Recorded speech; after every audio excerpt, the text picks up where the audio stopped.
Hello बच्चों, कैसे हैं आप सब। मैं स्वागत करता हूं उन सभी बच्चों का जो अब क्लास 10th से आगे निकलकर कॉमर्स को चुनकर क्लास 11th में पहुंचे हैं। और यकीन मानिए, मेरा यकीन मानिए कि आपने कॉमर्स को नहीं चुना है, कॉमर्स ने आपको चुन लिया है। तो अगर कॉमर्स ने आपको चुन लिया है तो हमें अपनी क्लास 11th से ही दिल से, पूरे दिल से वो तैयारी करनी है, पूरी जान लगाकर, पूरी आग लगाकर वो तैयारी करनी है कि हम अपने कॉमर्स की फील्ड में सबसे ऊंची इमारत खड़ी कर सकें, सबसे ऊंचाई पर जा सकें और दुनिया को दिखा सकें कि अगर हमने कॉमर्स लिया है और कॉमर्स ने हमें चुन लिया है तो हम कॉमर्स से भी उन ऊंचाइयों को, उस मंजिल को हासिल कर सकते हैं जिसे दुनिया सपने में देखती है। और मैं इस सपने को बहुत जल्द हकीकत में बदलने वाला हूं, चंद कुछ ही सालों में। इस उम्मीद के साथ कि आप कॉमर्स में आए हैं तो कॉमर्स की उड़ान भरेंगे और दुनिया को दिखाएंगे कि कॉमर्स की जो टॉप मोस्ट बिल्डिंग है उस बिल्डिंग से ऊंचाई पे मैं पहुंच सकता हूं। उसी ऊंचाई तक पहुंचने के लिए आपको एक सब्जेक्ट मिलेगा जिसे आपको कॉमर्स फील्ड में पढ़ना है, बिजनेस स्टडीज। और वो आपके 11th में भी रहेगा, 12th में भी रहेगा, CUET में एग्जाम देंगे उसमें भी काम आएगा, CA करेंगे तो उसमें भी काम आएगा। यानी मैनेजमेंट के हर एक पड़ाव पर आपको इस बिजनेस की जानकारी लेनी पड़ेगी। और आपके 11th का BST का कोर्स इतना खास है, इतना इंपॉर्टेंट है कि आपको 11th क्लास में इतनी बढ़िया जानकारी मिल जाएगी कि बिजनेस कैसे खोलते हैं, बिजनेस किस तरीके से चलाते हैं। यानी कि आप पार्टनरशिप खोलेंगे, आप कंपनी खोलेंगे, रिलायंस, टाटा, फेसबुक, है ना, ये सब क्या है, एक बड़ी बड़ी कंपनीज हैं। तो कंपनी खोल के बिजनेस करेंगे, एज अ दुकानदार प्रोप्राइटर खोल के बिजनेस करूंगा मैं।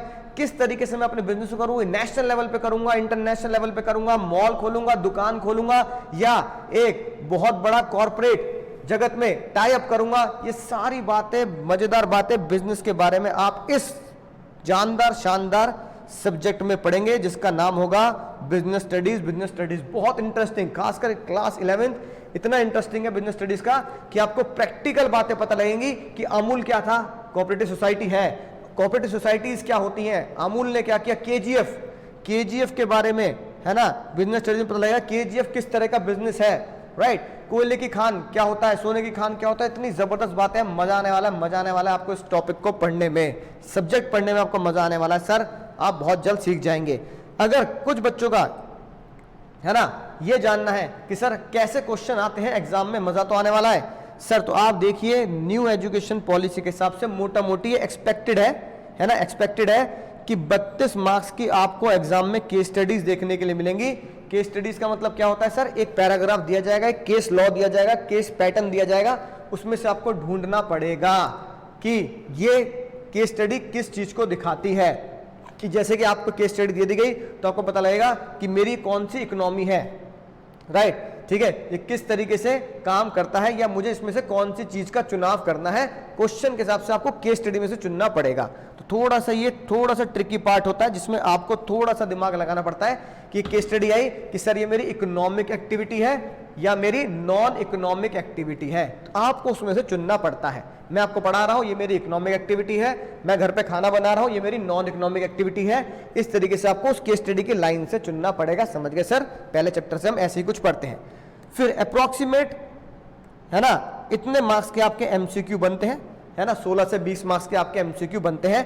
और जो बच्चे रटने में माहिर है ना, रेंचो की तरह नहीं, चतुर की तरह, तो चतुर वाले बच्चे, है ना, 32 मार्क्स आपको मिलेगा डायरेक्ट क्वेश्चन, जो सीधा आपसे क्वेश्चन डायरेक्ट पूछ लेंगे कि बताओ what is activity, what is economic activity, non economic activity, trade off commerce, ये सारी चीजें आपसे डायरेक्ट पूछ ली जाएंगी, राइट। तो आपको पता लग गया सर मोटा पैटर्न कि क्लास 11th में हमें क्या मजा आने वाला है। बहुत जबरदस्त जानकारी, नॉलेज के लिए पढ़ना, और बहुत जल्द हम YouTube पर भी, है ना, अपनी क्लास 11th को शुरू करने वाले हैं। अगर आपने चैनल सब्सक्राइब नहीं किया, पहली बार आए, सब्सक्राइब कर लीजिए ताकि आपको नोटिफिकेशन आ जाए कि सर क्लास 11th की क्लासेस शुरू हो चुकी हैं। और जिन बच्चों को, है ना, लगता है सर हमारे स्कूल में तो क्लास शुरू हो चुकी है, चैप्टर 1 भी हो गया या 2 तक पहुंच चुके हैं, वो बच्चे घबराए नहीं।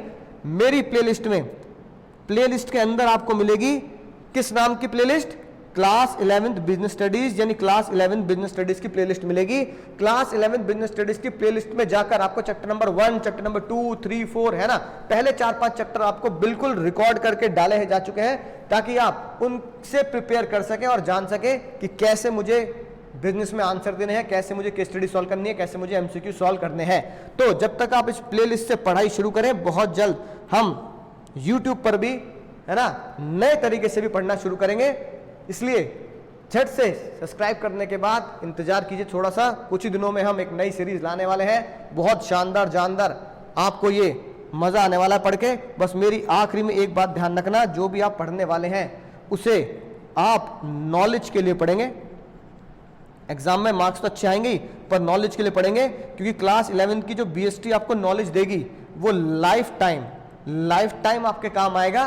कोई आपको आगे जाके ये नहीं बताएगा कंपनी क्या होती है, पार्टनरशिप क्या होती है, प्रोप्राइटर क्या होता है, कोऑपरेटिव सोसाइटी क्या होती है, अमूल क्या है, रिलायंस क्या है, कोई आपको ये नहीं बताएगा। ये आपको क्लास 11th में पता लग जाएगा कि इन सब में क्या फर्क है, एक्सपोर्ट कैसे करते हैं, इंपोर्ट कैसे करते हैं, मॉल्स कैसे चलते हैं, एक छोटी सी दुकान कैसे चलती है, राइट। ये सारी चीजें आपको इसी ई कॉमर्स क्या होता है, ये सब चीजें आपको ये नॉलेज, पूरा नॉलेज का भंडार है क्लास 11 की बीएसटी। नॉलेज के लिए पढ़ेंगे। नॉलेज के लिए पढ़ने का मतलब होता है कि कोई मुझसे सवाल पूछ ले तो मैं जान दूंगा, पूरी जान लगा के मैं उसे बता दूंगा कि भाई इसका मतलब ये होता है। यानी कोई मुझसे पूछ ले कि कंपनी कैसे बनती है और कंपनी बनाने के क्या फायदे हैं, तो आप उसे प्योर नॉलेज से बता सके कि कंपनी ऐसे बनती है और कंपनी बनाने के फायदे होते हैं। तो चलिए मैं मिलता हूं नई वीडियो में आपके साथ, तब तक क्या है, प्लेलिस्ट पे जाकर पढ़ते रहिए, सीखते रहिए, आगे बढ़ते रहिए।